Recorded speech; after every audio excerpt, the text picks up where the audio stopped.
Cécile Tagro est arrivée au Maroc depuis une douzaine d'années. Pour s'intégrer dans ce pays qui n'est pas le sien, elle qui est coiffeuse et esthéticienne de formation a dû travailler comme femme de ménage, ensuite comme masseuse dans un spa, avant de retrouver son métier d'origine et réaliser son projet en ouvrant un salon de beauté. Nous n'avons pas commencé directement à ouvrir un salon. Nous avons d'abord travaillé dans un autre salon. Ça nous a permis d'acquérir un peu la connaissance, comme on fait ici, parce qu'il y a la méthode ici et il y a celle de notre pays qui est un peu différente. Donc on a essayé de travailler pour avoir plus de connaissances et ensuite avoir un peu d'argent et ouvrir pour nous-mêmes après. Son associée Doma Nadej a suivi la même méthode d'intégration. Elle est passée par le travail de ménage dans des familles pendant 5 ans.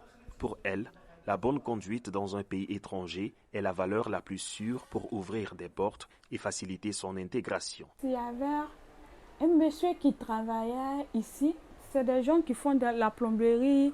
Donc, elle a vu le monsieur, elle a dit que vraiment, je cherche un magasin. Il a dit, c'est pas facile, mais à cause de ton caractère, ton comportement, depuis que je te vois dans le tube, je vais dire à un monsieur qui a un magasin, je vais lui faire signe et puis il va voir. Donc, c'est comme ça, le monsieur a parlé, le Marocain a parlé de nous, monsieur. Et c'est comme ça, un jour, le monsieur a dit, il n'y a pas de problème. Elles n'ont qu'à venir, je vais essayer de les rencontrer, je vais causer eux.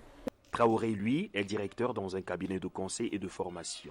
Un cabinet qu'il a ouvert en 2017 après avoir travaillé pendant plusieurs années dans 4 cabinets au Maroc. Et il n'hésite pas à prodiguer des conseils à ceux qui désirent s'intégrer au Maroc à travers le travail. Le seul conseil que je donnerais à des jeunes d'origine subsaharienne au Maroc, c'est juste d'être réaliste, d'être ambitieux, de ne pas se voiler la face. Quand ils peuvent faire quelque chose, qu'ils gardent la foi et qu'ils continuent à toujours travailler et à persévérer.